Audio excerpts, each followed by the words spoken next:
todos uma boa noite, parabenizar por este belíssimo curso, que seja no derradeiro do meio de muitos. Eu vou pedir que o pessoal abra para lá, por favor. Isso, para ficar bonitinho, espaçoso. Isso. Nós vamos iniciar com duas canções eruditas, que é a Agnus Dei e depois Dona Nobis Patti, porque são as minhas favoritas. E logo depois nós vamos entrar com canções mais populares, mas também de cunho religioso.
Antes de Dona Nobis Patti, vamos entrar com a canção Aleluia. Aleluia foi uma canção vencedora do The Voice 2014 com o cantor Sam Alves.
e como instrumentos do amor maior, instrumentos do divino, que a luz sempre seja o nosso maior objetivo. Por isso nós dizemos: brilha, Jesus.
Só para o Gilson, fazer um convite para vocês. O Gilson é responsável pelo podcast aqui, Cultura em Foco, né?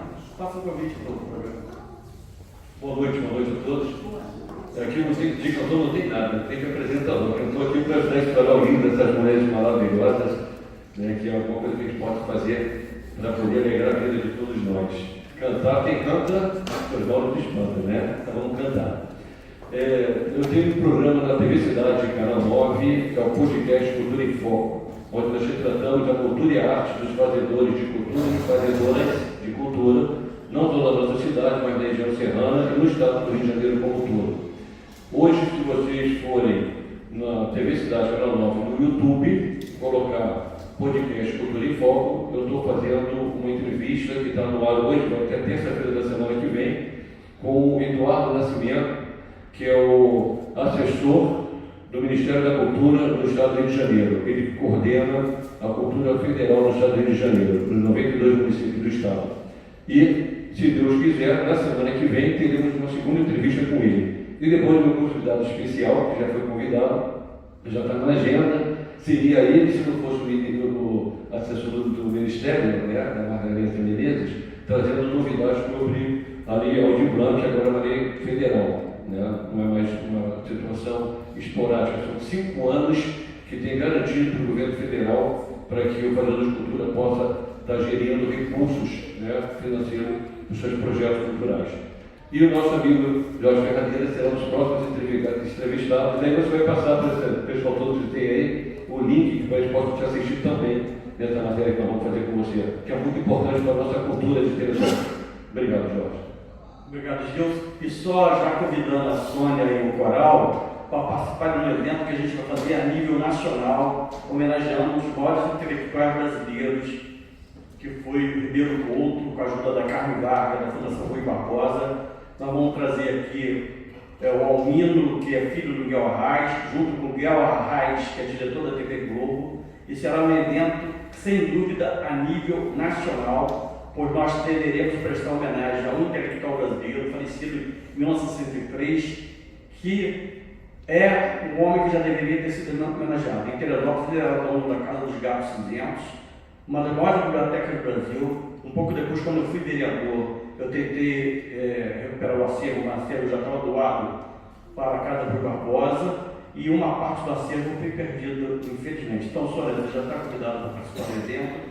E cultura é isso mesmo, fazer cultura é muito difícil no Brasil. Não é fácil fazer cultura, você não consegue público suficiente. Mas um dia, quem sabe, todos os países atravessaram esse problema, um dia a gente terá público também, sem dúvida nenhuma. Então eu preciso continuar fazendo, não importa como, com todo o esforço possível. Eu fiz uma fundação, não só para apoiar o IHGT, porque eu tenho o IHGT, o Instituto Histórico que eu fundei, mas eu tenho um problema burocrático no IHGT, então a Fundação Jorge Santos Ferreira é para desburocratizar o IHGT e para provar que eu posso conduzir qualquer processo cultural, seja em Teresópolis, ou no Brasil, ou em qualquer lugar, porque eu sempre fui ligado à cultura desde 11 anos de idade. Então são mais de 60 anos ligado à cultura e fazendo cultura desse país.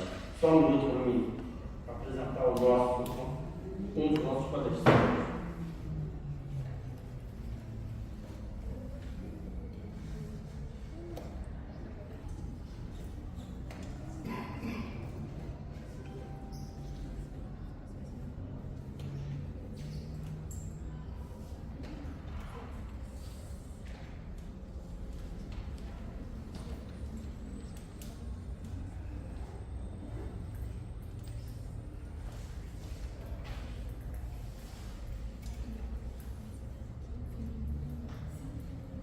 Aliás, esse projeto com o Almino é o projeto que ontem o prefeito do Rio tinha suspendido no Rio de Janeiro, mas parece que voltou, né, cara? Parece que foi resolvido lá, por um problema político lá com o Eduardo Paes.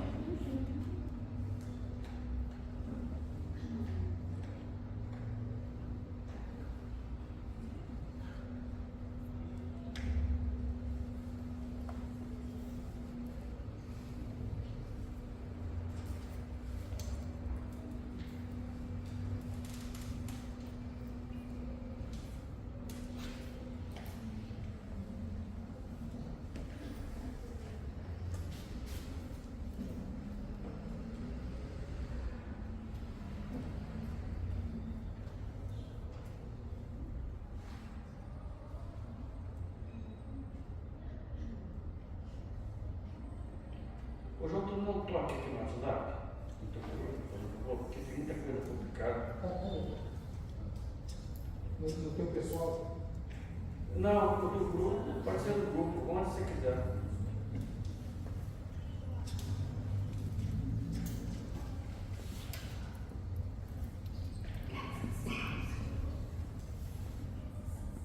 Em Ciência da Religião, professor da Faculdade de Arquitetura e Urbanismo da UFRJ, e irá nos falar sobre qual tema, João? Construindo para Deus. Então, com a palavra, o professor João Henrique. Professor e doutor João Henrique.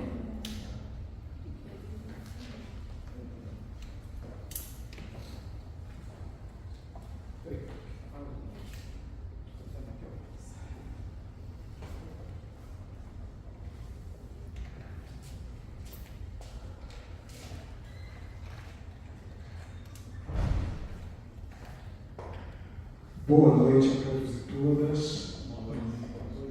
Não adianta 40 anos de magistério, porque é sempre aquele frio na barriga, né? Aquela sensação de por onde que eu começo. É como sempre sendo a primeira vez, né? Aliás, eu tenho uma monitora que diz que eu só faço anotações de texto para saber exatamente o que eu não vou falar.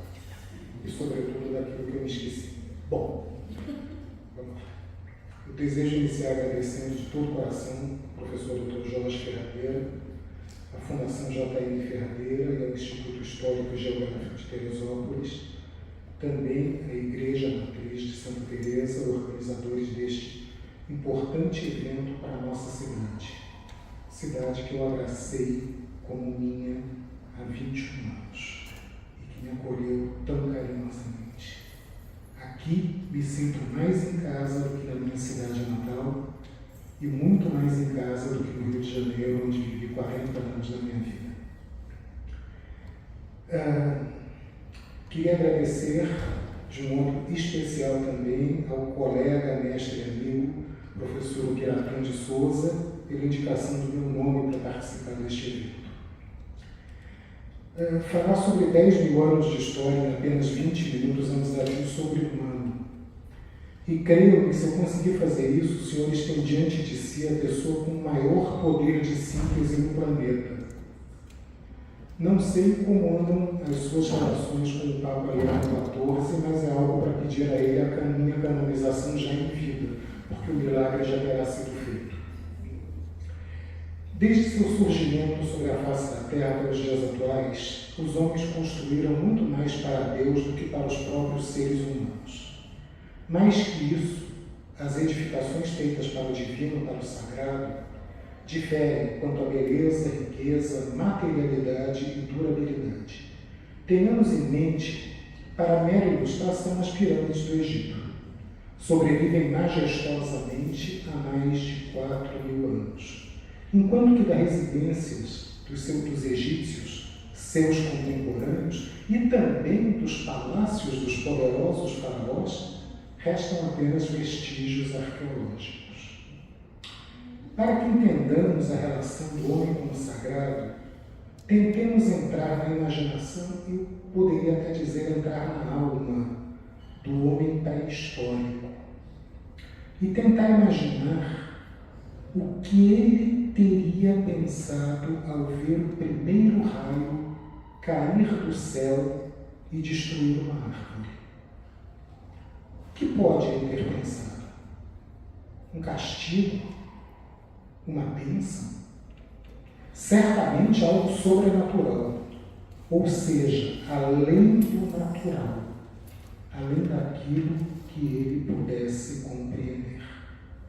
Ali, aquela árvore, ou onde quer que o raio tenha caído, se tornou o local no qual o sagrado, o incompreensível, o divino se manifestou.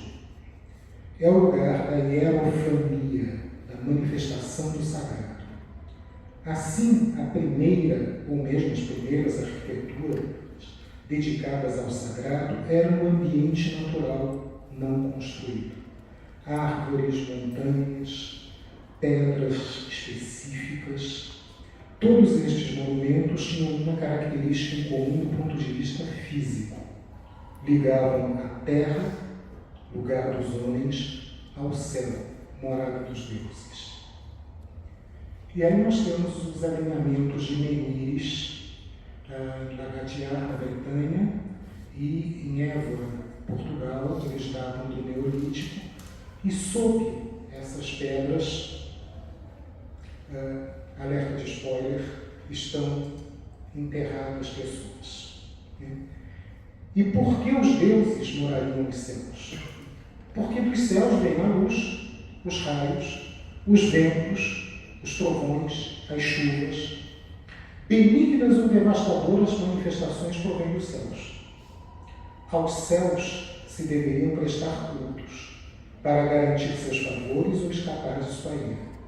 Dessa barganha, dessa negociação do céu, com o céu, originaram-se as oferendas levadas a esses lugares sagrados. A eles devem ser somados o mar e os corpos d'água, sem os quais a vida não poderia existir.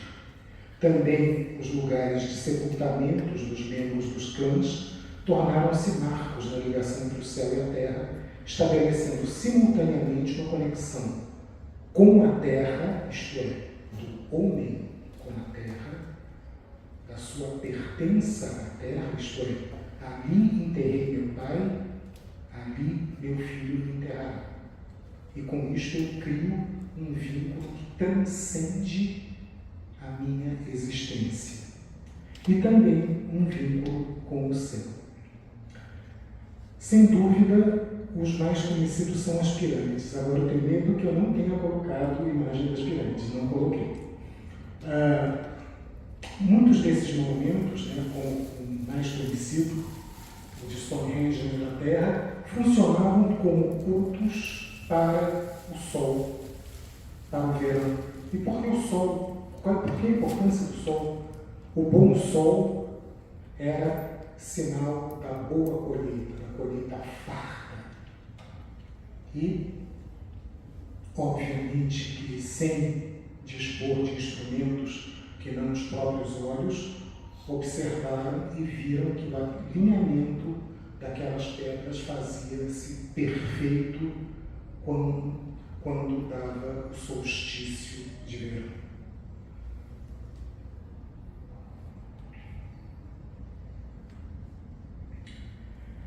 Com o estabelecimento de lugares sagrados, surgiu imediatamente a necessidade de separá-los dos lugares comuns, aos quais chamaremos de profanos. Cercas, muros, elevações, quaisquer que fossem as marcas, elas deveriam separar o espaço dos deuses do espaço dos homens, o sagrado do profano. Era no espaço sagrado que os homens se reuniam para, em nome do grupo, agradar aos céus e com os deuses negociar favores e evitar castigos. Da paisagem natural como lugar sagrado, passaram-se milênios até que se usasse a paisagem construída, a arquitetura como espaço para culto do sagrado.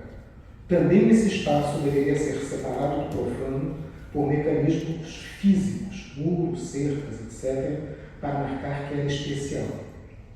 Igualmente, deveria se distinguir das demais construções em meio à paisagem natural construída.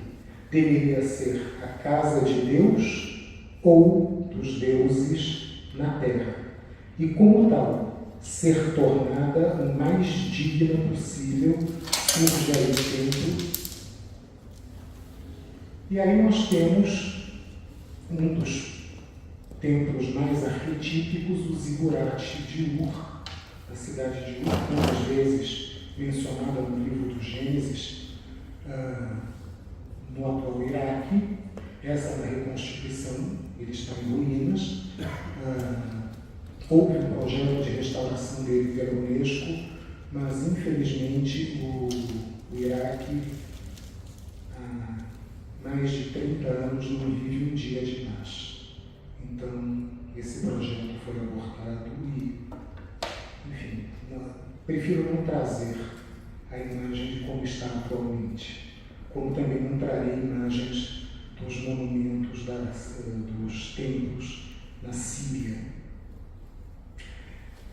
As duas formas geométricas mais utilizadas para os templos até hoje são a circular ou a quadrangular, sobretudo a retangular.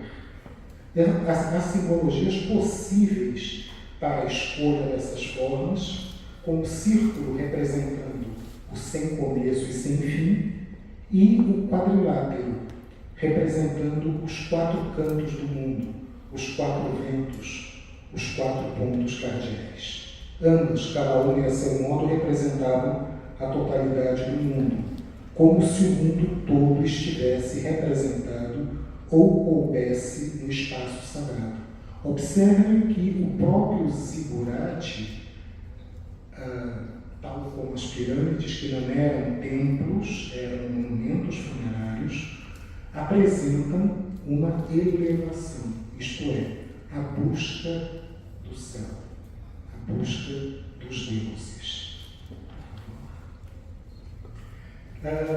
Este é o Partenon de Atenas, o edifício considerado o mais perfeito do mundo durante quase 2.500 anos. Ele apresenta a proporção áurea, isso depois quem quiser conversar um pouquinho a gente conversa. Ele tem formas perfeitas, ele é um monumento perfeito. Infelizmente tem data de validade. Dada a porosidade do mármore em que foi construído, dada a poluição da cidade de Atenas e a própria forma da cidade de Atenas, que comparando com o Rio de Janeiro, eu digo que Atenas é a Tijuca da Grécia, isto é cercada de morros por todos os lados, não há exaustão possível dos poluentes. Então, infelizmente, acredita-se que talvez mais 300 a 500 anos esse mármore venha a colapsar. Em todas as religiões existe uma hierarquia dentro do espaço sagrado. O primeiro e mais simples é o átrio dos templos cristãos, que serve como espaço de acolhimento e transição entre o espaço profano, de onde se veio, e o espaço sagrado no qual se entra. Nas igrejas católicas romanas, até o século XVII, era ali que permaneciam os não batizados, e aqueles que ainda não houvessem cumprido a penitência que lhe for imposta por seu confessor. Até hoje, nas igrejas católicas ortodoxas orientais, de observância mais estrita, como a russa, a sérvia e a búlgara, é determinado durante a Divina Liturgia que se retirem todos os catecúmenos, aqueles que ainda se preparam para ser batizados, e estes ficam no átrio, separados da nave. A liturgia proclama isso após a litania dos fiéis, dizendo: agora saiam todos os catecúmenos, que não fique nenhum catecúmeno, porque o que vai se celebrar naquele momento é tão sagrado que somente os iniciados podem participar. Pode passar, por gentileza. Esse é um monumento, é um templo pagão, um templo romano, era o panteão, era o templo para todos os deuses, e que quando Roma é cristianizada, se torna uma igreja. Deixa eu ver se eu botei aqui na cola certinho. É Santa Maria da Vitória. E para provar que somos internacionais, a gente pega de um site russo a imagem. Vejam que os templos são reaproveitados, ressignificados numa dinâmica da dialética de poder e conquista. Se vocês observarem, você poderia, querida, por gentileza, voltar à imagem do zigurate? Se vocês observarem, ele tem muita semelhança com as pirâmides maias da América pré-colombiana, indicando que havia, já sei completamente do meu texto, tá? Depois eu me acho, indicando que há no inconsciente coletivo essa busca do céu, essa busca do alto. E essa busca do alto é tão interessante, né? O que faz o jogador quando perde o pênalti? Ele não olha para baixo, ele não olha para a terra de onde ele veio. Ele tenta encontrar a explicação no sobre-humano, no sobrenatural. Isso é psicologia coletiva. João, de volta ao texto, por favor. Né?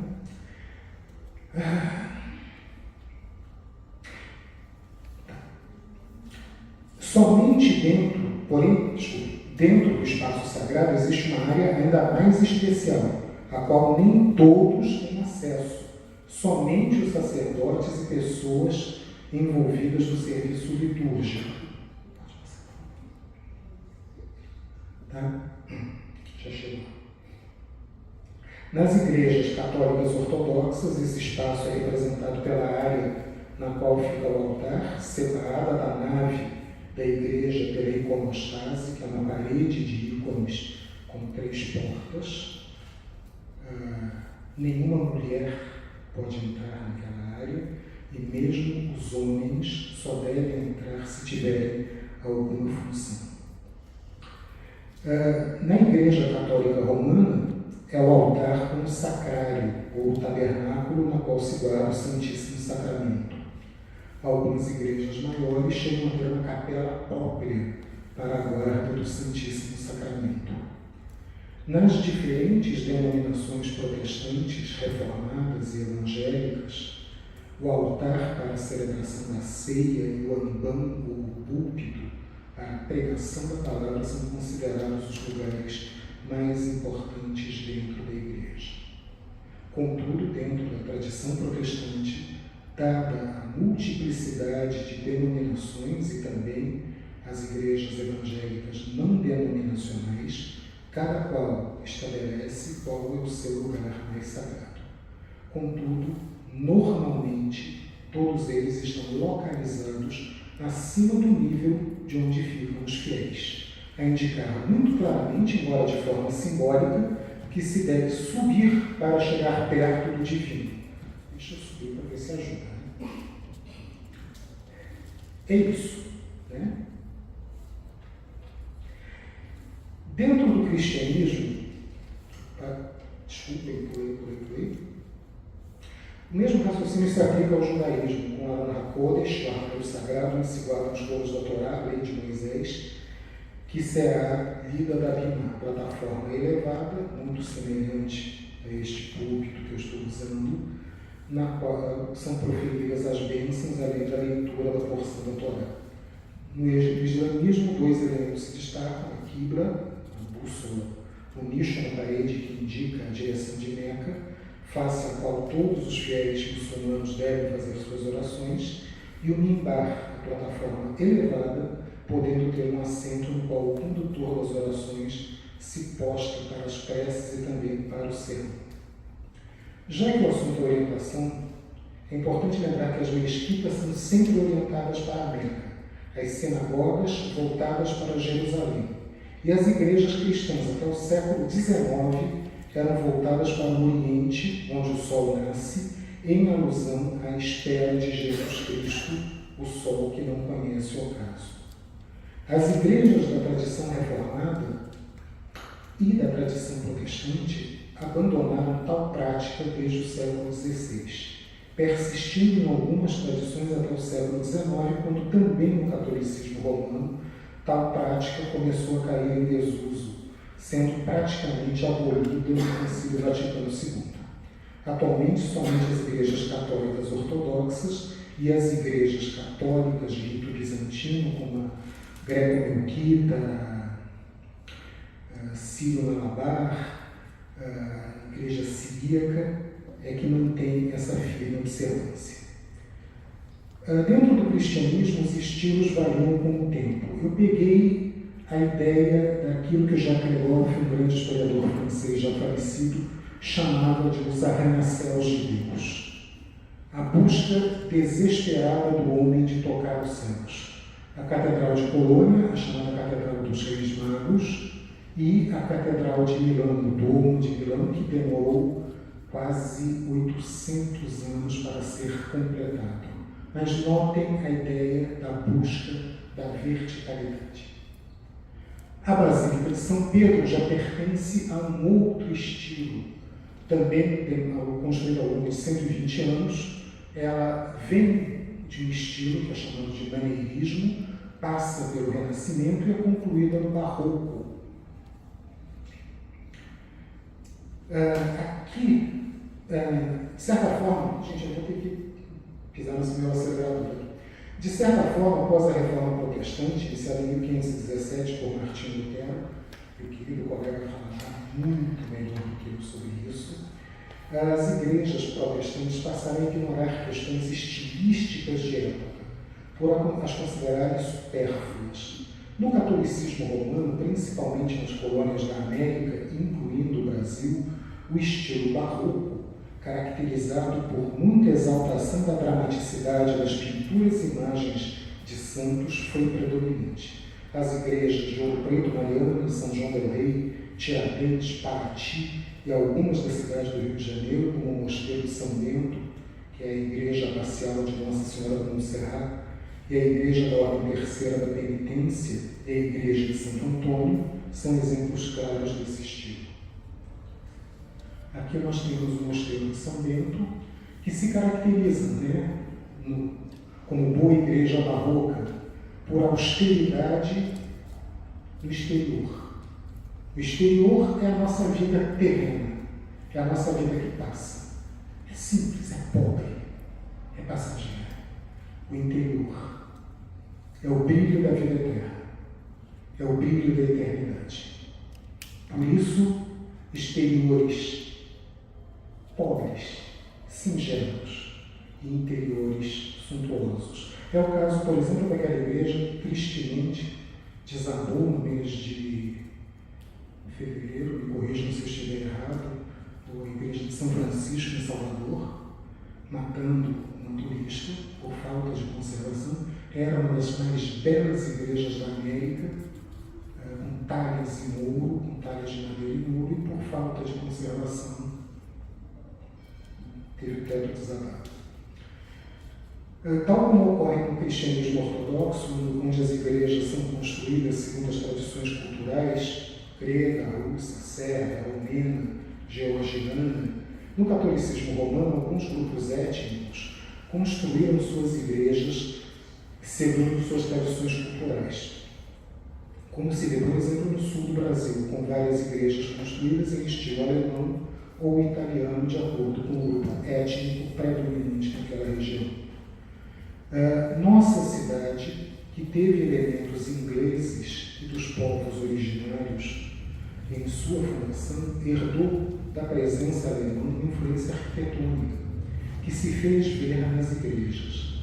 A própria igreja de Santo Antônio do Alto, em sua atual localização, a primeira localização foi na área na qual se situa hoje a escola Quinta Bloch, preservou a igreja antiga em estilo alemão, ao construir a nova em estilo moderno na área contígua. Desculpe, eu tinha que puxar a brasa para a minha sardinha. Essa é a igreja ortodoxa mais conhecida do mundo, que é a Catedral de São Basílio, no Kremlin de Moscou. A Catedral do Salvador sobre o Sangue Derramado, observem, para mim, particularmente, a mais linda do mundo ortodoxo, com belíssimos ícones, era totalmente pintada no seu interior. Santa Zenária, a Catedral pode passar também, estilo russo. A iconostase que eu lhes falei é aquela parede de ícones. Temos a ponteirinha aqui na imagem. É essa parede de ícones aqui, com a porta central, chamada de portas reais, a porta norte e a porta sul. São as portas pintadas com imagens de arcanjos ou de santos que foram diáconos. Voltando a falar de Teresópolis, não passa de Brasília, Igreja Moderna, só um parênteses. Né? A arquitetura moderna, há dois livros muito interessantes quando eu dou aula de arquitetura sacra, eu costumo usar, de duas teólogas americanas. Um chamado Feio que só o pecado, ou Feio como o pecado, Ugly as Sin, e o outro chamado Sem Lugar para Deus, No Place for God, criticando a arquitetura das igrejas católicas modernas, ou a arquitetura moderna das igrejas católicas. No entanto, Niemeyer, o comunista que mais construiu igrejas, mesquitas no mundo, pega um traço muito simbólico. Ele diz que os arcos da Catedral de Brasília são a caixa torácica do ser humano se comprimindo para expressar louvor a Deus. Como dizia o Niemeyer, quer fazer arquitetura, vai estudar filosofia antes. A Catedral de São Sebastião do Rio de Janeiro, que é baseada na Catedral do Sal de Paquirá, na Colômbia. Hoje a catedral não existe mais, porque exatamente por ser de sal ela se desfez. E eu brinco sempre, eu já falei uma vez com o Dom Moraguinho, eu falei, vocês conseguiram fazer um único prédio que é mais bonito visto de dentro do que visto de fora. Visto de dentro para fora, os vitrais trazem o impacto sobre o fiel. Visto de fora para dentro, parece um balde emborcado. Tá? Não tem forma mais gentil de falar, desculpe. Então, uma divisão em duas da nossa cidade, né? Aqui está a igreja nova, de Santo Antônio do Paquequer, e ali a igreja antiga em estilo alemão. Pode se cristalizar se considerarmos as duas igrejas destinadas aos padroeiros da cidade. Registre-se que Teresópolis é a única cidade no Brasil a ter 2 feriados dedicados a 2 santos padroeiros. E as duas igrejas são de estilos completamente diferentes. A Santa Teresa construída em estilo neogótico, que era muito em voga no início do século XX. Eu não me atrevo a dar uma palavra mais sobre a igreja de Santa Teresa, uma vez que o professor Ferradeira, com a sua expertise, com o seu conhecimento do assunto, falará brilhantemente sobre ela. Por fim, eu acho que nós deveríamos refletir sobre o quanto a arquitetura de um templo faz com que as pessoas se sintam pertencentes a ele, cuidem dele e com ele se identifiquem.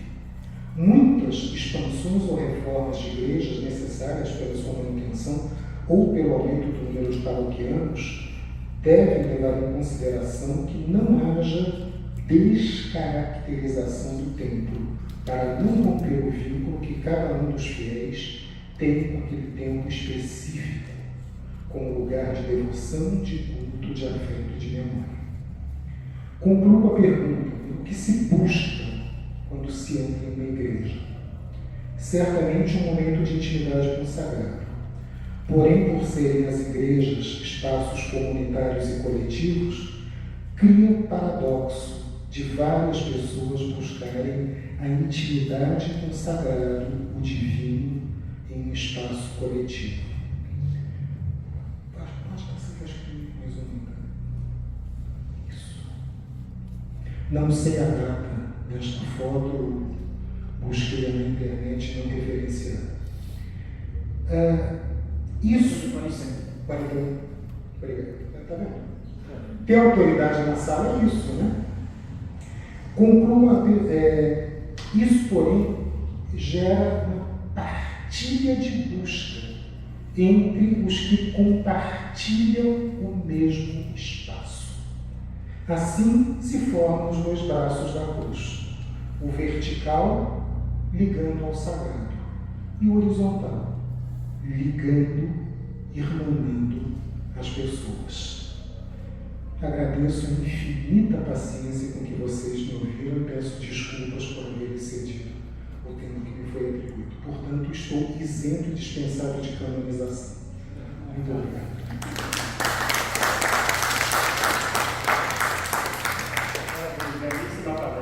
Muito obrigado.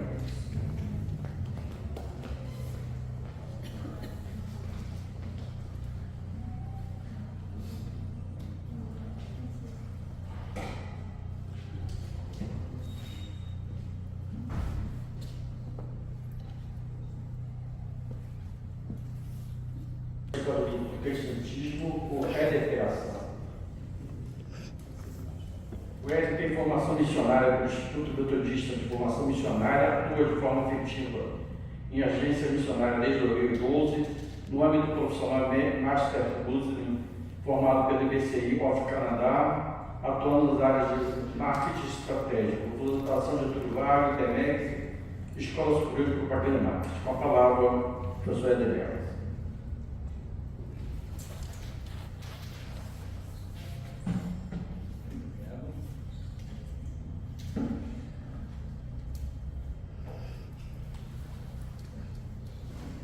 Muito boa noite a todos.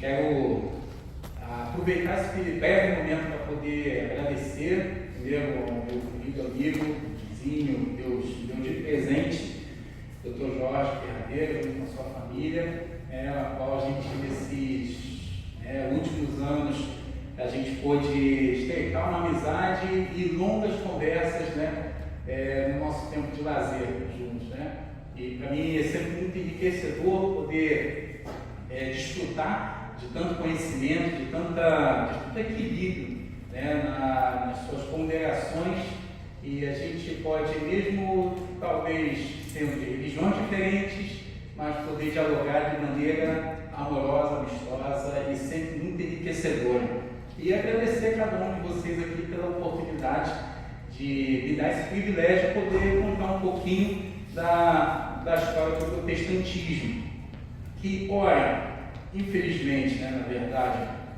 foi diante de tanta discussão, tanta guerra, que realmente causou uma mancha na história da humanidade, coisas e atitudes que não foram um ensinamento de Cristo, mas que a minha oração é que as pessoas possam viver o verdadeiro Evangelho e exalar o amor de Cristo acima de tudo. Falar um pouquinho da história do protestantismo. Não quero já começar falando de Lutero, que é o ícone da Reforma, mas eu gostaria de falar um pouquinho sobre os precursores da reforma. A reforma aconteceu no século XVI, em 1917, como acredito que todos vocês sabem, mas o processo de reforma veio a acontecer 300 anos antes, com Pedro Valdo, junto com os valdenses, e onde teve ali um rompimento de ideias em relação à igreja da época. Com isso, anos depois, já no século XIV, John Hus e Antônio e Jerônimo Savonarola, eles também vieram realmente difundir a ideia de uma reforma, que, segundo eles, entendiam que mais do que nunca é necessário. E aí, John Wycliffe, na Inglaterra, também foi um dos ícones importantes. Aqui John Wycliffe, nascido em 1330, faleceu em 1384. John Hus, um boêmio, hoje ali é aquela região ali do leste europeu, que foi também um dos precursores, que são segundo os pré-reformadores. John Hus, quando ele foi martirizado em fogueira, ele falou a seguinte frase: hoje vocês matam o ganso, Hus significa ganso, mas daqui a 100 anos haverá um cisne, surgirá um cisne que vocês não vão poder segurar o que vocês hoje estão tentando impedir. E muito interessante que, obviamente, John Hus não conheceu Lutero, não sabia da existência, e mais ou menos 100 anos depois da sua morte houve o ato que consolidou, que foi o marco na Reforma Protestante em 1517. E Jerônimo Savonarola, que era italiano, e aí a reforma em si, com o ícone Martinho Lutero, nasceu em 1483, uns dizem que em 1484, e faleceu em 1546. Martinho Lutero, antes, qual foi o cenário histórico da época? Havia uma grande crise, não apenas na igreja, no cenário da igreja, uma crise mundial econômica, e segundo a história, existia uma demanda de arrecadar fundos para a construção da Basílica de São Pedro. Paralelo às várias tentativas de reforma dentro desses 300 anos, aonde no finalzinho do século XV e início do século XVI, esse movimento deu força, não apenas, obviamente, na Alemanha, mas em toda a Europa. E com todos esses pré-reformadores e esses movimentos que foram ganhando força, houve grande essa demanda de realmente resolver essa situação, porque estava eclodindo guerras, muitas mortes, e isso não era uma questão que, pelo menos dentro da ótica da palavra, da Bíblia, não era algo que era para ser uma prática. Então, em 1517, Martinho Lutero, que nasceu em 1483, foi um ícone precursor, não sozinho. Por isso que a gente sempre diz que não foi a reforma protestante. A gente gosta muito de utilizar o termo as reformas, porque em paralelo ao Martinho Lutero na Alemanha, houveram outros personagens significativos que, pensa-se hoje, vamos analisar junto. Em 1500, no século XVI, 1517, a velocidade da informação demorava-se dias, semanas, talvez meses. Hoje, aqui, questões de segundos, o amigo enviou o currículo para o Ferradeira, mesmo estando próximo, mas se ele estivesse do outro lado do mundo, ele receberia no mesmo instante. Então, com o advento da tecnologia, tudo ficou mais fácil. Mas vamos analisar no século XVI. a dificuldade de se comunicar, de promulgar uma informação ou um decreto. Então a gente entende que realmente a gente começa a ter uma percepção maior de como esse movimento da reforma foi algo que não era unicamente de um lugar, mas de todo um continente. Até então, pelo menos metade do planeta Terra, conhecido na época, precisou e desejava essa reforma. E Lutero é filho de uma família de camponeses, humildes, pobres da Alemanha, viveu grande período de depressão e angústia, porque acreditava que a vida, que haveria um julgamento após a morte, haveria um julgamento terrível por parte de Deus. Dizem, alguns historiadores, que Lutero ele tinha muita dificuldade de relacionamento com seu pai. E hoje, com as ciências psicológicas, enfim, humanas, entende-se, principalmente uma cadeira muito que Freud, ele fala muito sobre isso, a questão da transferência, né? E a gente tem uma tendência a reproduzir aquilo que os nossos pais foram. E como a figura paterna é importante na vida do homem. E Lutero tinha essa dificuldade em relação ao seu pai. Então, obviamente, ele transferia isso para Deus. E aos 22 anos, em meio a uma tempestade, Lutero ele prometeu a Santa Ana que se tornaria um monge se ele sobrevivesse àquela tempestade. E naquele momento caiu um raio do lado dele, e aí ele mais ainda falou que, atemorizado, ele realmente, mais do que nunca naquela época, ele queria fazer com que a vida dele se tornasse relevante em relação a Deus. Só que o que acontece? Qual a característica, o perfil dele? Ele se martirizava muito, ele se flagelava, ele se autopenitenciava porque entendia que a relação dele com Deus não era suficiente e que ele não era digno de perdão e que ele não, na verdade, ele achava que Deus não o perdoaria, senão ele, de alguma forma, se penitenciasse. E a gente, é interessante olhar esse aspecto da fragilidade humana dele, porque tudo que a palavra diz, sobretudo, é que Deus é Pai. E ele tinha dificuldade nesse relacionamento. Ele, aos 22 anos, entrou para a Ordem Agostiniana, uma das mais rigorosas na época, e a sua decisão foi influenciada justamente por esse relacionamento difícil com o pai.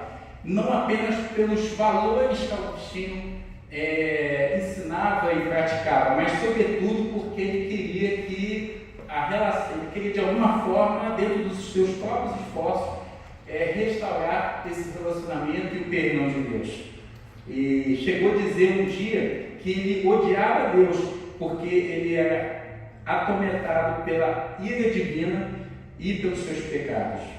E há relatos que, como eu disse aqui, que ele se martirizava para poder expurgar os seus pecados. Até que um belo dia ele começou a lecionar na Universidade de Wittenberg. E em 1515, ao estudar a Carta de Romanos, e ele era um erudito, entendia, falava profundamente o latim, obviamente, entendia, e também o grego, o qual a base do Novo Testamento foi escrito, ele se deparou com a frase: o justo viverá pela fé. Isso transformou totalmente a mente dele naquele momento, que ele pôde entender de uma outra ótica que a justificação e a justiça de Deus não vinha do intermédio das suas próprias atitudes, daquilo que ele podia fazer, mas sobretudo sobre o sacrifício de Jesus na cruz e não por obras. Como diz em Romanos 1,17. porque nele se descobre a justiça de Deus de fé em fé, como está escrito, mas o justo viverá pela fé. E a partir daí, desse momento, é que ele pregou nas 95 teses, em relação à igreja. Porque qual é o contexto aqui dessa época? Acabou que, paralelamente a esse momento de Lutero, ele passou também a questionar a questão da venda de indulgências por John Texel, um emissário papal, que Lutero ficou muito incomodado. Por que existe a necessidade de pagar ofertas pela remissão de pecados, pelo perdão, se isso não era prática da igreja atual nos séculos passados? Por que nesse momento da história tinha tanta necessidade disso? E aí, com todo o contexto que já havia falado aqui, na questão da venda de indulgências, que era uma necessidade da igreja da época de construir a Basílica de São Pedro, Texel, ele dizia, inclusive, uma frase que é o seguinte: cada moeda que cai no cofre, uma alma sai do purgatório. E isso aterrorizou tremendamente Lutero. Em 31 de outubro de 1517, Lutero publicou as 95 teses que se tornavam viral na época. A sua intenção era promover um debate sincero, apesar de ter feito algo que realmente entendia como uma necessidade de chamar a atenção. Pegou na porta da igreja de Wittenberg um local de debates acadêmicos. A igreja, obviamente, católica, viu isso como um ato de heresia e de ultraje, pois essas teses criticavam realmente o papel e as atitudes do papado em relação também às indulgências. E Lutero também questionava por que o Papa não liberava as almas do purgatório ao invés de pedir dinheiro. Obviamente que após esse fato, o Papa promulgou um decreto, uma bula, exigindo que Lutero se retratasse em 60 dias. Porém, Lutero, exigindo que Lutero, além de se retratar, queimasse as 95 teses. Porém, Lutero queimou o próprio decreto, a própria bula do Papa, e rompendo ali de vez com a igreja naquela ocasião. Na verdade, historicamente, a intenção de Lutero não era romper, mas sim reformar a igreja. E em 1521 ele foi convocado para uma assembleia para poder se retratar. E ele foi sequestrado, entre aspas, por Frederico o Sábio, sendo escondido no castelo de Rottenburg, onde ele traduziu a Bíblia para o alemão. Na verdade, aqui, interessante que ele, em menos de 3 meses, ele traduziu o Novo Testamento do latim na época para o alemão. E aí a gente tem, antes da gente falar um pouco da expansão da reforma, como eu falei, foram as reformas. E além desse tempo de Lutero na Alemanha, Zwinglio, ele, na Suíça, ele também, conhecido como reformador, ele também estava nesse mesmo processo. E quem foi Zwinglio? Ele nasceu contemporâneo de Lutero, praticamente nasceu no mesmo ano, 1500, e faleceu em 1531. Ele estudou na Universidade da Basileia e era um estudioso do grego. Ele era padre também, político e teólogo. E pregava contra a salvação por obras. Zwinglio chegou às conclusões semelhantes a Lutero, mas ele tinha uma característica: intelectualmente ele era mais apto e também tinha uma corrente muito humanista. Ele tinha algo que buscava não a exacerbação das demandas humanas, mas ele tinha mais compaixão. E com isso, ele teve uma ocasião que ele realmente expulsou os vendedores de indulgências de Zurique e criticou também o sistema papal. Zwingli promoveu reformas na igreja também, a abolição de imagens, e ele era mais conservador nesse ponto. Ele entendia que tudo que era demais numa celebração, né, no caso aqui das missas, etc., tudo que era demais ele tirava.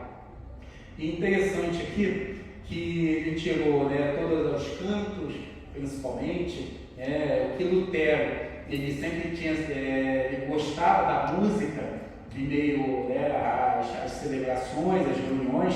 Zwingli já era o contrário, isso tudo que tirava a relação da palavra e daquele movimento ali de oração, Zwingli ele tirava, ele não concordava com essas práticas. E o interessante é que a gente traz sempre uma comparação, e como é que a questão da reforma foi algo muito interessante, porque às vezes se coloca muito que a reforma foi um rompimento, né, na verdade, com a Igreja Católica da época, mas dentro da própria reforma haviam-se discussões, haviam-se dissensões, haviam muita discordância, e inclusive em relação ao Lutero e Zwingli. Por exemplo, Lutero enfatizava a justificação pela fé e a autoridade suprema das Escrituras, e era mais conservador em relação às práticas da Igreja, como falei anteriormente, e buscou sempre reformá-las ao invés de aboli-las completamente. Zwingli, pelo outro lado, era mais conservador e também defendia a autoridade das Escrituras, mas com uma abordagem mais radical, rejeitando qualquer prática não explicitamente encontrada na Bíblia. Por exemplo, removeu as imagens, a música, enfim, e tinha um relacionamento maior com a política, influenciando a reforma de Zurique. Um outro ponto que os dois também defendiam de maneira um pouco diferente é a relação à ceia do Senhor, a Eucaristia. Lutero defendia a doutrina da consubstanciação e acreditava que o corpo e o sangue de Cristo estavam presentes sobre o pão e o vinho na ceia. Zwingli, por outro lado, via que a ceia era apenas um memorial simbólico da morte de Cristo, rejeitando a presença real no corpo e no sangue. A relação com o Estado também era uma questão que eles divergiam. Por exemplo, Lutero acreditava na cooperação entre Igreja e Estado, defendendo a autoridade do príncipe sobre a Igreja e assuntos seculares. Também defendia, Zwingli, por outro lado, defendia a cooperação entre Igreja e Estado. Esse é um ponto que era uma divergência assim, muito absurda entre os dois. Né? Hoje, muitos, os protestantes, existe um litígio muito de pensamento hoje nos dias atuais, e porque o envolvimento da Igreja com o Estado, até que ponto tem que se formar candidatos e políticos dentro dos seios da Igreja. E tem uns que defendem e outros que são contra. E infelizmente, o que a gente, nos últimos tempos, tristeza nossa, muitas pessoas, muitos desses ícones estão se corrompendo e se divorciando da palavra e da prática do Evangelho. O temperamento, isso é muito interessante entre os dois, é muito interessante, porque Lutero era um homem mais apaixonado, impulsivo, era mais sanguíneo, com um estilo de escrita e pregação mais emotiva. Um perfil bem sanguíneo mesmo, bem comunicador, esse perfil comportamental, que assim, é uma característica de Lutero, né? Zwingli, por ser mais intelectual racional, ele, por um lado, era mais introspectivo para poder fazer uma leitura mais precisa, mais analítica das coisas, mas ao mesmo tempo era mais colérico, mais dominante. E ele gostava de ter uma argumentação mais precisa e lógica. Em resumo, embora ambos buscar reformar a igreja com base nas escrituras, Lutero era mais conservador, focado na justificação pela fé, enquanto Zwingli era mais radical e preocupado com a aplicação prática da Bíblia na sociedade. E isso aqui foi um primeiro momento, né, da reforma, e um segundo momento já vem João Calvino, francês, já vem de uma segunda geração, que Calvino, nascido, né, em 1509, foi um outro reformador importante, e hoje, até hoje, as marcas do calvinismo estão muito presentes nas igrejas protestantes, pelo menos no tronco daqueles que creem na segurança da salvação, né? E o interessante que, como falei aqui, até hoje, até o amigo aqui falou maravilhosamente bem da variação de denominação. Esses dias, a minha filha tem 12 anos, me perguntou: pai, por que tem tantas denominações? Porque, eu pensei, deixa eu explicar, filha, porque cada um quis ali, entendeu a interpretação bíblica de uma forma diferente, talvez da maneira que mais convém, ou da forma como realmente ali, com toda a bondade do coração, entendeu, ora equivocado, ora com um zelo pela própria palavra, pelo próprio evangelho, mas enfim, hoje o calvinismo e o arminianismo é choque de denominações, pelo fato de um crer na segurança da salvação, ou seja, uma vez que você está salvo, salvo para sempre, e armínio que defende a ideia que você precisa ser salvo todo dia. E aí, esse é um dos grandes embates, além de outros, né, de dezenas de outros, né? Por exemplo, nas questões mais escatológicas, mais apocalípticas, que Jesus arrebata a igreja antes da tribulação. E outros creem que Jesus vai arrebatar no meio, outros no final. E tem uma linha agora mais recente que denomina-se os preteristas, que diz que Jesus já voltou no ano 70, quando o general Tito invade Jerusalém e saqueia Lutero. Não sei de onde de fato essa ideia surgiu e não sei com que base, mas como a gente diz, tem louco para tudo. Por isso que tanto Lutero quanto Zwingli, eles buscavam preservar, mesmo com os equívocos, a questão do embasamento na palavra. Isso é o que é a grande mensagem que nós hoje que temos acesso às escrituras, que a gente precisa fazer uma interpretação mesmo saudável para a nossa vida, sempre trazendo como interpretação a chave hermenêutica de Cristo. O que Cristo faria nessa situação? Como é que a gente pode interpretar esse fato com a ótica e com o olhar de Cristo? E aí sim a gente tem uma base melhor da aplicação prática da palavra através da nossa vida. Voltando aqui para Calvino, ele sistematizou a fé protestante. Pelo fato dele ser um erudito e muito bom de escrita, ele pôde documentar e criar um tratado onde ele estabeleceu a teologia sistemática, por exemplo, onde ele pôde trazer ali fundamentos, por exemplo, salvação. O que a Bíblia diz sobre salvação? Sobre arrebatamento, sobre a questão da Eucaristia, a comunhão e dezenas de outros temas que são pertinentes à nossa vida prática Calvino pôde documentar de maneira muito cuidadosa. E enquanto Lutero acreditava na consubstanciação, Calvino ele via como um ato simbólico também, igual Zwingli. E essa diferença dividiu muito os seguidores, né, luteranos e calvinistas, outra divisão. Olha como é que, na verdade, a coisa de uma divisão, a coisa só foi se dividindo, e se hoje a gente contar quantas denominações tem, é impossível a gente fazer uma leitura disso. Enfim, e depois de Calvino, Menno Simons,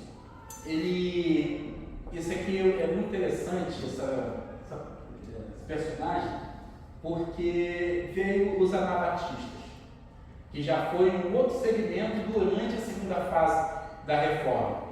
Os anabatistas surgiram como um grupo radical, defendendo a separação total de igreja e Estado. E eles que vieram com esse conceito do batismo de adultos. Eles eram extremamente radicais. Eles eram pacifistas e igualitários, mas também foram perseguidos tanto pela Igreja Católica da época, como principalmente pelos próprios protestantes. E muitos foram mortos, né, de maneira brutal, e Menno Simons ele liderou um grupo anabatista que ficou conhecido como menonistas. E até hoje a gente tem reflexo desse grupo que realmente eles vivem de maneira isolada em comunidades, tanto nos Estados Unidos, aqui no Brasil tem muitas comunidades, por exemplo, no norte, no centro-oeste, tem uma comunidade muito expressiva em Santa Catarina, se não me falha a memória, enfim. E uma coisa que a gente lamenta é que Lutero, tanto Lutero como Zwingli, eles concordaram justamente na morte de não centenas, mas milhares de anabatistas. E aí a gente começa a perceber, será que de fato era uma necessidade de uma reforma ou uma desconstrução do seu cristianismo através não digo nem das figuras católicas, mas das figuras mesmo protestantes? Será que realmente esse tipo de atitude, esse tipo de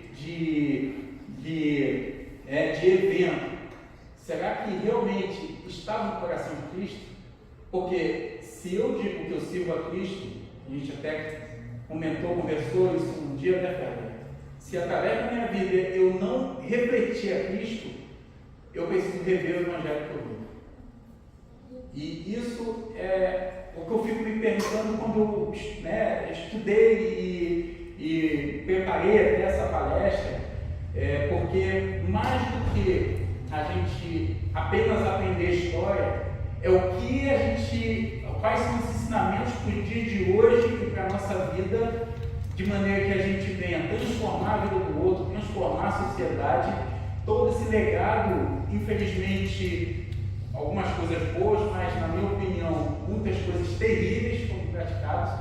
E o que isso, de alguma forma, eu aprendo para que eu venha fazer diferença na vida do outro? Se minha vida ela não está pautada em realmente viver aquilo que Cristo nos ensinou, assim, grosso modo, eu tenho que viver qualquer outra coisa menos do cristianismo. Logo depois dos anabatistas, veio Henrique VIII com a reforma anglicana.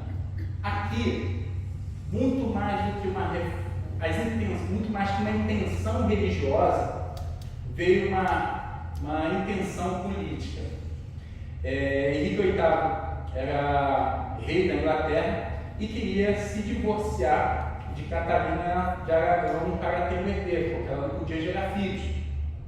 E como o divórcio era impraticável, então ele buscou, pela sua própria força e articulação política, fazer a reforma na Inglaterra, E como o Papa se recusou a anular seu casamento, Henrique VIII rompeu com a igreja e fundou a igreja anglicana. E a reforma na Inglaterra foi mais política, obviamente, como falei, espiritual, e só se consolidou com a rainha Elizabeth I. A consolidação da reforma e a consolidação da reforma inglesa ocorreu principalmente durante o reinado da rainha Elizabeth I, que conseguiu equilibrar habilmente os interesses religiosos divergentes, estabilizando e fundando a nova igreja anglicana.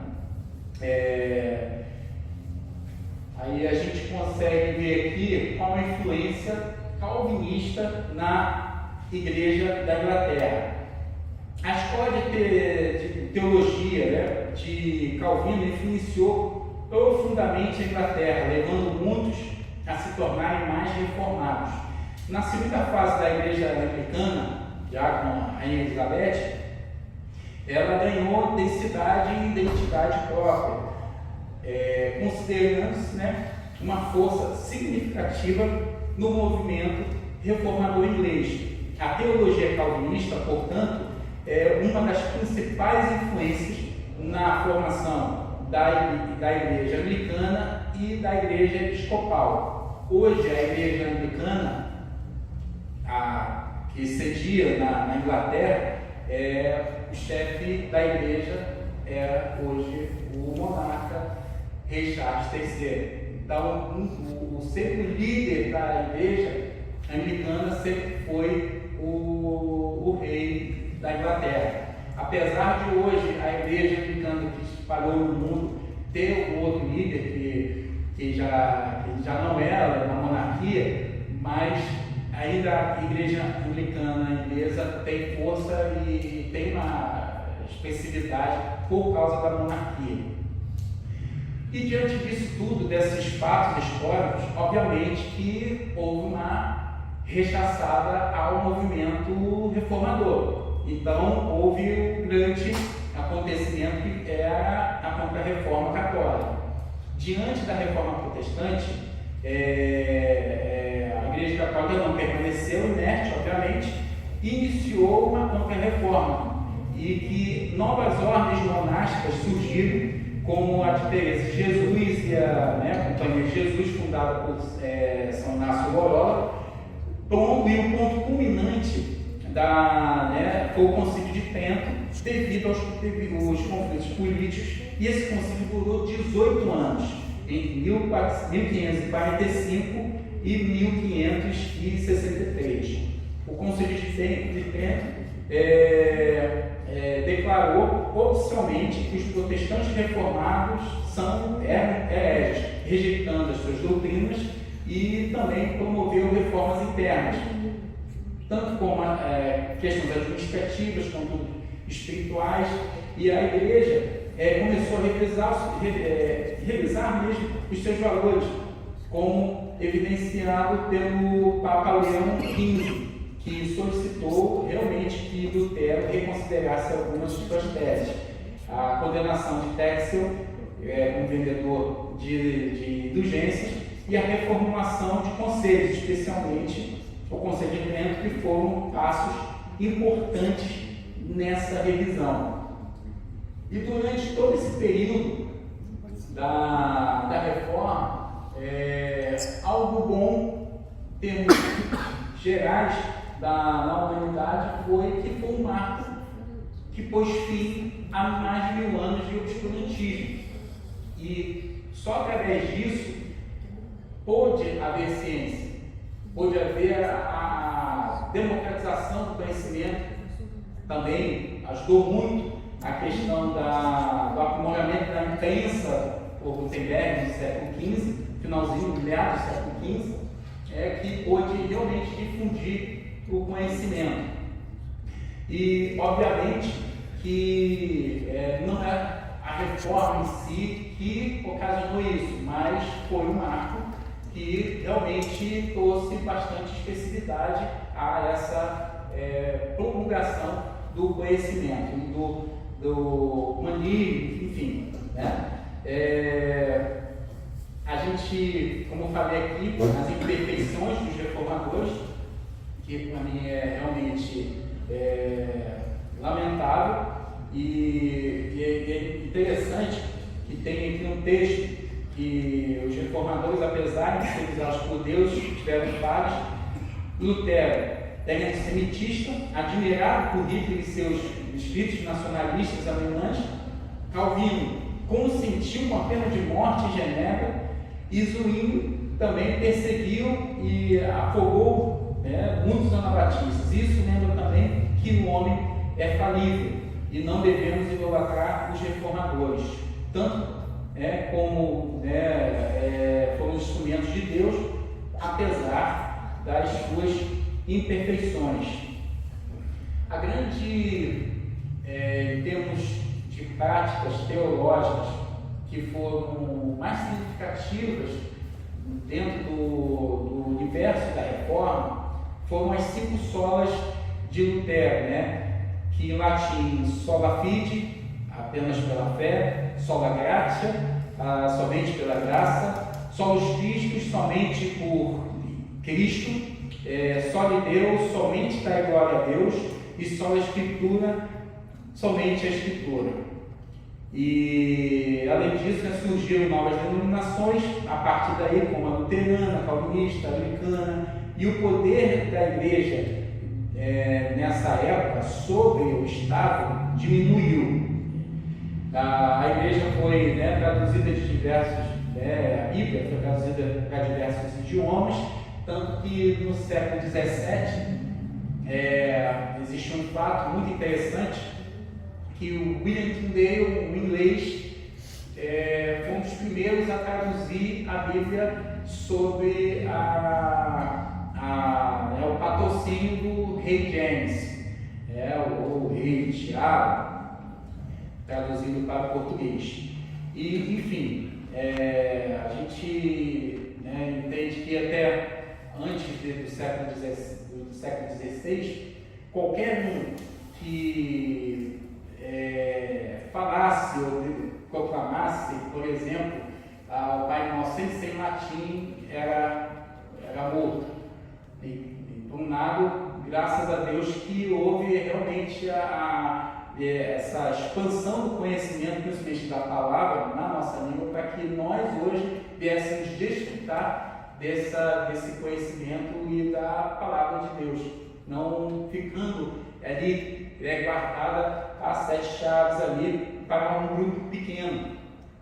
E, enfim, e depois desse fato, quando começou a ter a expansão e a divisão das denominações, a gente hoje, mais recente, já 2 séculos para cá, 2, 3 séculos para cá, já houve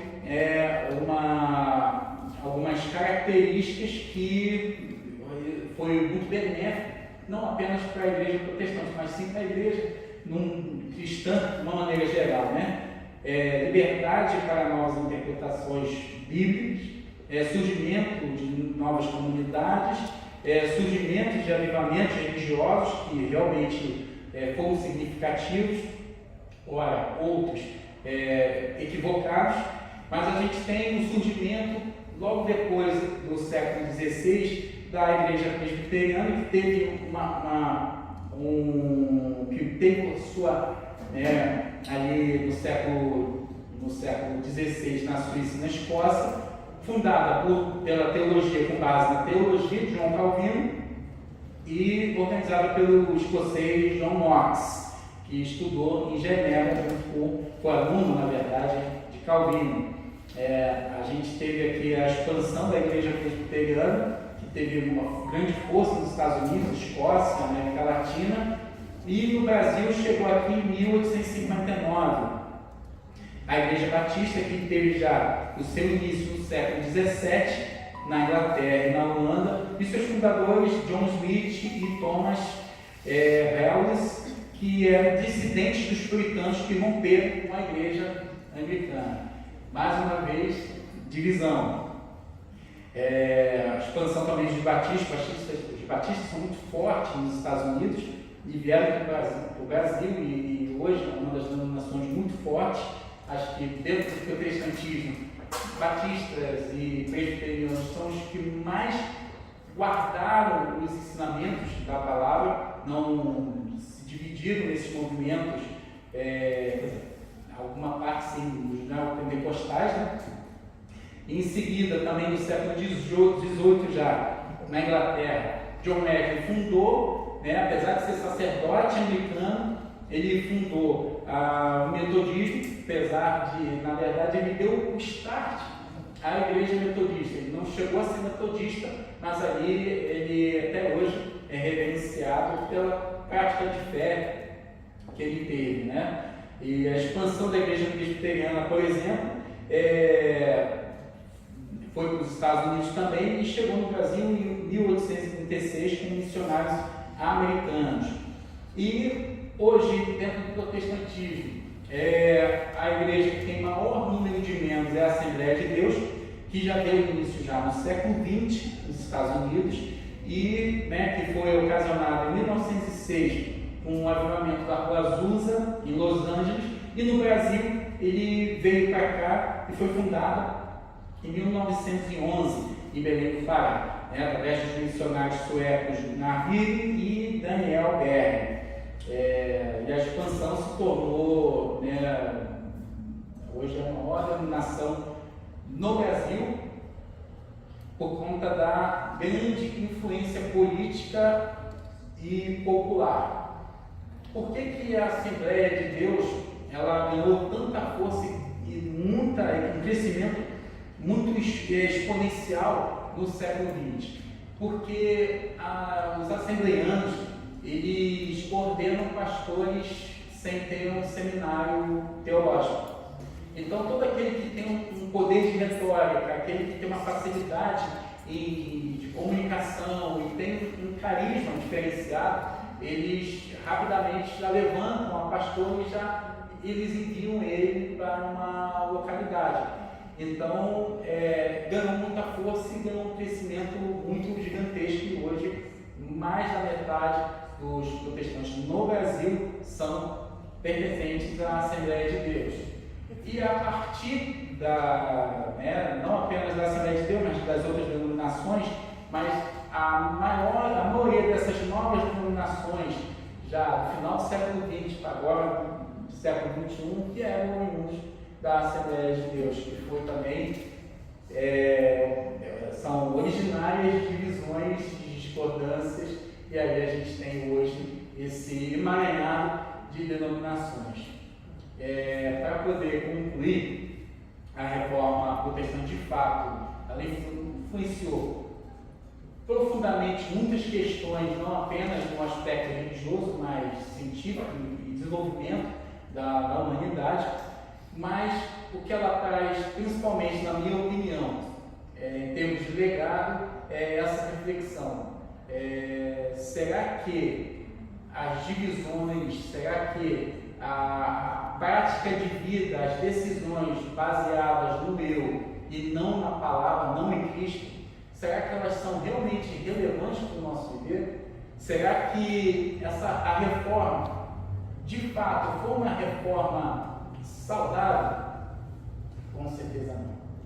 Mas, sobretudo, o maior ensinamento que a reforma pode trazer para a gente nos dias de hoje é que muitas das vezes a gente precisa não apenas reformar algo que está construído, mas literalmente desconstruir para fazer de novo da maneira certa. Quero agradecer aqui a todos, devolvo a palavra aqui para o Deus.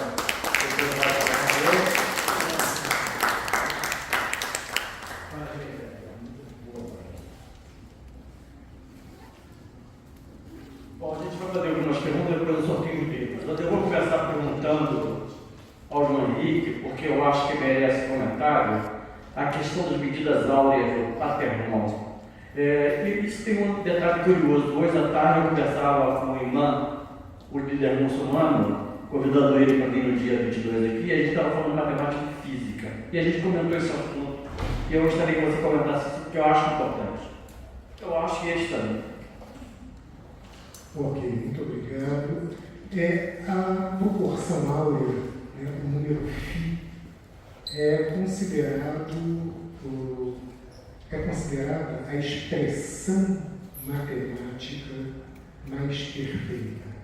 Ela, na verdade, é calculada por uma sequência que só foi descoberta mais de 1000 anos depois da sequência Fibonacci, na qual um número somado ao seu anterior dá um número posterior.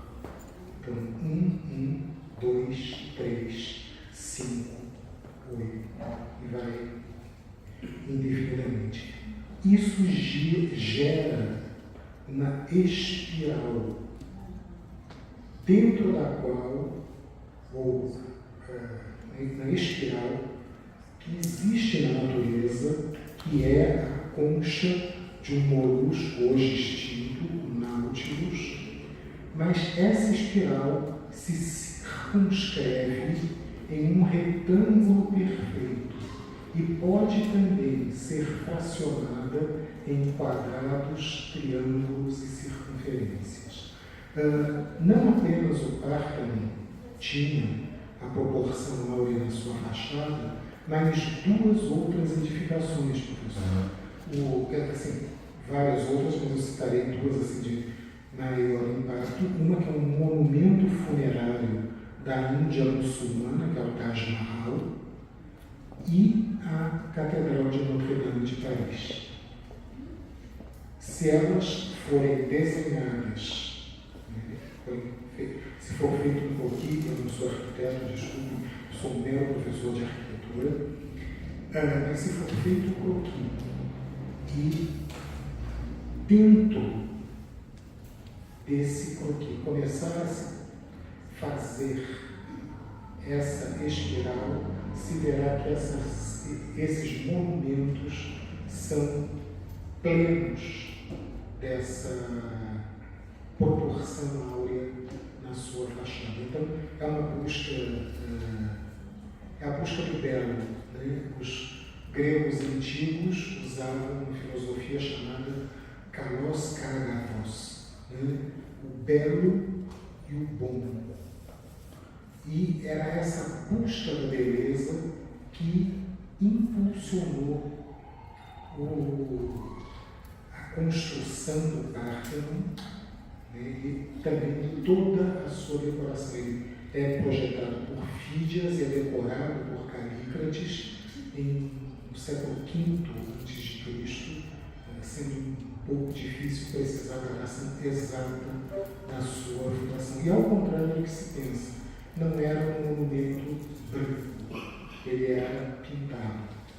Os gregos e os romanos pintavam suas esculturas e seus monumentos, e muito pouco disso sobreviveu a nós. Espero ter respondido. Antes de passar a palavra para vocês, eu vou fazer uma pergunta ao Éder. Desculpa, Éder, eu vou te colocar uma sinuca de bico. A verdade vos libertará, mas os mistérios da fé estão presentes tanto na Reforma como no catolicismo, como em todas as religiões. Como é que você separa essa questão do mistério? O mistério nos aproxima da fé ou é a verdade que nos aproxima da fé? Difícil a pergunta. Ótima pergunta, né? É interessante a gente, como eu falei aqui, né? No nosso tempo de lazer, que a gente pode conversar, eu sempre digo que Ferradeira sempre me sabatina, né? E é interessante que eu pelo menos nunca busquei trazer uma resposta simplesmente no âmbito literal, letrado, religiosa, mas de uma maneira muito prática, né? Na verdade, aí uma pergunta dentro do tema aqui da nossa palestra, né? Eu considero a questão do conhecimento da verdade, que é Cristo, ela liberta. E aí, por que, como eu falei aqui, toda a história da Reforma, ela teve essa dificuldade justamente porque eles quiseram trazer algo, ok, algumas coisas foram válidas, sim, mas quando a gente percebe que dentro da coisa que, por um lado, teve uma boa intenção, mas toda uma questão pessoal, política e de outros gêneros e afastado da verdade do ensinamento de Cristo, não traz liberdade, mas sim um aprisionamento. E toda vez que a gente, de uma maneira que a gente expressa a verdade de Cristo, vivendo aquilo que Cristo nos ensinou, nos liberta a tal ponto da gente ter, por exemplo, estar aqui como evangélico, estar comungando de muitos irmãos católicos. E com todo o amor do mundo a gente poder conversar, dialogar e eu me sentir muito em casa. Então é isso que eu considero como uma liberdade plena. E como diz em João 10,10, que conhecereis a verdade, e na verdade Jesus veio ao mundo para nos dar vida e vida em abundância, né? E essa vida abundante não é só aqui na terra, mas sim no céu. E a gente não pode pegar Cristo apenas numa vida aqui terrena, mas sim com a certeza de salvação no céu. E essa liberdade, ela expressa esses dois âmbitos, que eu considero essas duas dimensões. Aqui, nesse tempo da nossa vida aqui na terra, viver com integridade, liberdade e vivendo realmente com o amor de Cristo, assim como a vida no céu. Agora, se a gente entender liberdade como uma liberdade física, então a gente precisa realmente botar em xeque a palavra, porque quantos estão presos que, por exemplo, aceitam Jesus ou vivem uma prática de Jesus? Estão presos, às vezes, não apenas uma prisão, mas sim um relacionamento. Então a gente precisa considerar que prisões são essas. Prisões emocionais, prisões espirituais, e que liberdade a palavra nos garante. Aí a gente tem um caminho para poder seguir ali. Alguém deseja fazer alguma pergunta? Está perto. Microfone. Alguém quer fazer alguma pergunta? Posso só fazer uma consideração enquanto as pessoas pensam na pergunta? É interessante o nosso amigo, quando ele falou da proporção áurea, a gente considera como a assinatura de Deus, porque tudo, praticamente tudo na natureza, ele exerce essa proporção áurea. A proporção do nosso olho em relação à orelha, a relação da nossa cabeça em relação ao tronco, as cores, toda a existência, como diz, toda existência é a prova da glória de Deus. Então isso é algo muito, muito interessante. Exatamente. Então, hoje, inclusive, eu sou designer gráfico, em profissão. Todos os meus trabalhos eu utilizo a proporção áurea.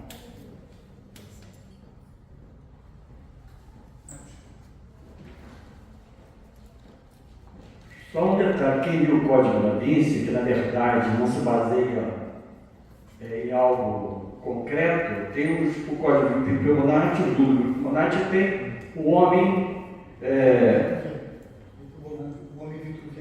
que é de Leonardo da Vinci, ou seja, e mesmo na Grande Ceia, que é o grande quadro da Igreja Católica, há um questionamento do Código da Vinci que se não estaria ali Maria Madalena, mas isso não é verdade, isso não é verdade, isso é ficção. Há um livro chamado Desconstruindo o Código da Vinci, e o Código da Vinci é baseado em vários outros livros. Bom, alguém tem alguma outra pergunta? Eu só teria apenas um comentário final. Eu acho que esse processo de conhecimento é fundamental, seja para católicos, para judeus, para islâmicos, não importa. Nós vamos ter nos dois últimos dias de aula, nós vamos ter o judaísmo aqui na próxima aula, que não aceita o Novo Testamento, esse baseia só no Velho Testamento. Para eles Jesus é apenas mais um profeta, e o islamismo também. O islamismo também não aceita, me parece, nenhum dos dois, porque o islamismo se baseia no Corão, não é isso? Então nós vamos ter dois tipos de assuntos aqui extremamente interessantes, que provavelmente o judaísmo vocês podem ter tido a oportunidade de ouvir alguma palestra, mas na minha eu não garanto que pouca gente tem alguma formação, e mais uma formação vinda do imã, que é o que está acima, né, cara? É o que tem um saber do islamismo ou da igreja muçulmana. Então será bastante interessante. Eu vou fazer o sorteio dos números aqui, o sorteio. Vou chamar meu neto para sortear, para escolher os números, tá? Vem aqui, ó. Felipe Ferreira chegando. Eu vou pedir para ele sortear os números. Espero que ele não sorteie os números. Vai ter que sortear para mim. Não pode ler os nomes. Vai ter que sortear para mim. Só os números. Leitura dinâmica. Dá boa noite, pessoal. Fala boa noite. Vai falar boa noite? Não, então sorteia um número para mim de. Deixa eu ver aqui.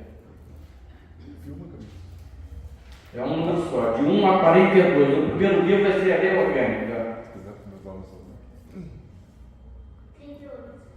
38 é a Sônia Bruno. Dá um abraço, Nelson. Dá um abraço, Nelson. Aí.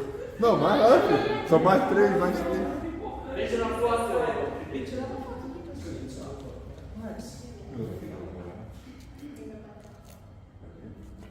Ih, tem até X, tem até sorriso. Depois. Você continua aí, nós vamos sortear outros números. Agora vamos sortear Dulce Canta, que é um livro do Gastão Neves. Gastão Neves foi um poeta importantíssimo. O Gastão Neves, ele começou a fazer sucesso em 63, em Portugal, quando ele simplesmente tem o Apolo Ferreira de Castro, que é o nome da Biblioteca de Portugal. Vem cá falar um número de 1 a 42 normalmente. É isso? Deixa eu ver. 42, qual o número? 24. É Laís Reis da Silva. Laís.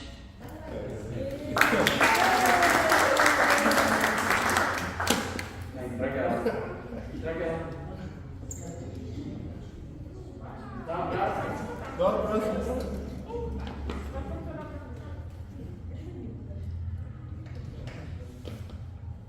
Continua aí. De 1 a 42, outro número.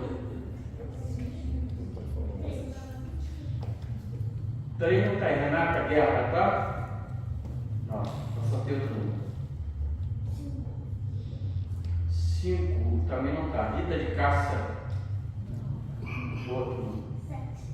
Fala mais pro final. Roberta Dantas. Está aí? Ó. 28 é Beatriz Dias do Nascimento, é isso? É. A história é vai, entrega ela. Não, entrega. Vai na hora, por favor.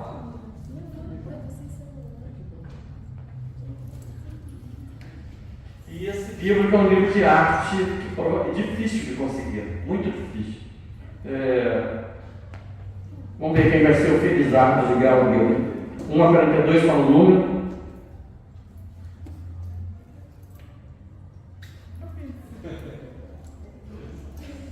30 é Gilson Medeiros.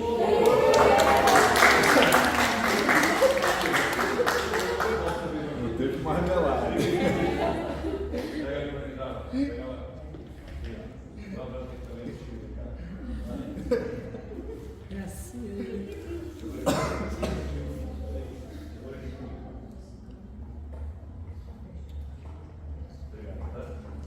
Então, obrigado a todos os palestrantes, convidando para a próxima aula. Não esqueçam do evento que nós vamos fazer, homenageando o grande intelectual brasileiro, com a participação de pessoas importantes. Vamos ver se a gente consegue bastante público. Boa noite a todos, muito obrigado e até a próxima vez. A foto, vamos fazer a foto aqui.